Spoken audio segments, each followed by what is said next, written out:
नमस्कार। मैं Saiyam Agarwal, deputy commissioner Pathankot, आप सबके सामने कोविड को और जनरल इन्फॉर्मेशन लेटेस्ट शेयर करने के लिए लाइव हो रहा हूँ।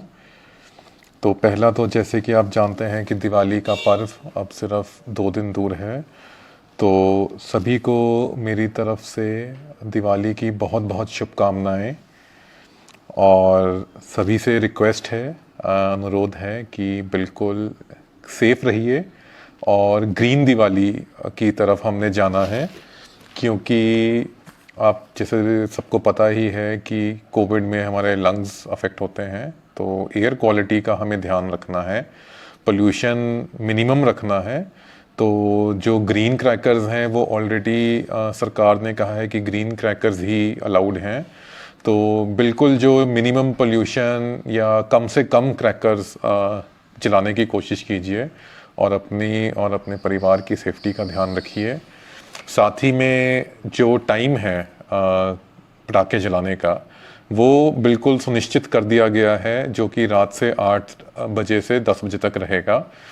तो ये भी सभी से अनुरोध है कि इसको अच्छे से फॉलो किया जाए, ताकि कोई भी प्रशासन को सख्त कदम ना उठाना पड़े। इसी के साथ जैसे कि आपको पता है कि हमने एक इस बार शुरू किया है, पठानकोट में ट्रक यूनियन वाली जगह में एक सेल्फ हेल्प ग्रुप मेला शुरू किया है। तो जहाँ पे हमारे ज़िले के अंदर जो हमारे गाँव के लोग हैं, तो जो वो अपने प्रोडक्ट्स बनाते हैं, तो वो वहाँ पे जाके आप ख़रीद सकते हैं। तो वहाँ पे पटाखे भी अगर आप ख़रीदने जाएंगे तो पटाखे भी आप ख़रीद सकते हैं। और ये जो नई आइटम्स हैं, ऑर्गेनिक हैं और बिल्कुल जो जिसे आप कहते हैं कि गांव से सीधा आप तक पहुंचाई जा रही हैं, कोई मिडिल मैन नहीं है। तो ये भी ज़रूर मेरा सबसे आग्रह रहेगा कि इधर ज़रूर जाइए और ज़रूर अपने ज़िले में बन रही चीज़ों को जानिए, देखिए, ख़रीदिए। और इन लोगों को भी सपोर्ट मिलेगा, एम्प्लॉयमेंट मिलेगी। तो ये भी आप सबसे है आग्रह।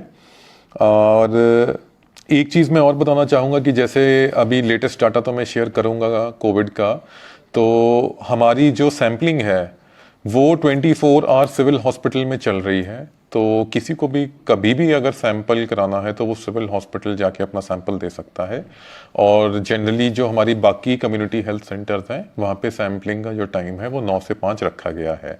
तो 24 आवर्स आपको सिविल हॉस्पिटल में ये फैसिलिटी मिलेगी और बाकी सब जगह आपको 9 से 5 इसकी सुविधा मिलेगी। तो अब मैं कोरोना के जो लेटेस्ट डाटा हैं वो आप सबसे शेयर करना चाहूँगा।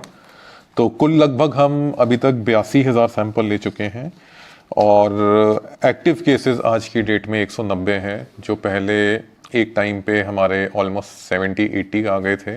तो अब वो फिर से बढ़कर 190 पे आ गए हैं। तो ये एक संकेत है कि सभी जो सावधानी है वो अभी भी बहुत ज़रूरी है।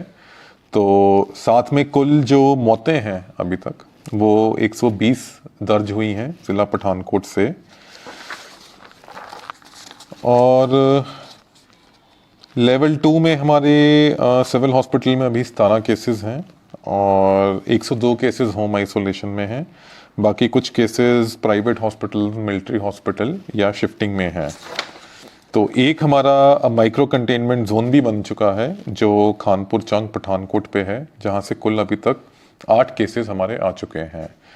तो अब तो जैसे टाइम हो गया है इस महामारी को, जो शुरू में एक बहुत ज़्यादा भय था, उससे भी अब धीरे धीरे बाहर आ रहे हैं। तो काइंडली सैम्पलिंग में ज़रूर हमें सपोर्ट करिए, खासकर जो कंटेनमेंट, माइक्रो कंटेनमेंट एरिया के लोग हैं या जिनको खासकर कोमॉर्बिडिटीज़ जिसे हम कहते हैं, तो जिनकी उम्र ज़्यादा है या जिनको बीपी शुगर की बीमारियां हैं, तो वो लोग अपनी सैम्पलिंग ज़रूर करवाएं। और जल्दी से जल्दी इस डिज़ीज़ को डिटेक्ट करना, जैसे हर बार ये मैं बताता आया हूँ, यही इसका अभी तक सबसे बड़ा इलाज है। हालांकि काफ़ी लेटेस्ट डेवलपमेंट्स वैक्सीन की तरफ हो रही हैं और रोज़ कुछ ना कुछ अच्छी खबर इस क्षेत्र में आ रही है। बट एक्चुअली मार्केट में आते आते अभी कोई दावा नहीं किया जा सकता कि कब तक वैक्सीन लॉन्च होएगी। तो वो अभी प्रिवेंशन ही हमारा सबसे अहम हथियार है इस महामारी के खिलाफ। तो प्रिवेंशन से चलिए और दूरी बनाए रखें, हाथ धोते रहें, मास्क पहन के चलें और अननेसेसरी ट्रैवल को अवॉइड ही करें। तो इसी के साथ आप सबसे इजाज़त लेना चाहूँगा। धन्यवाद।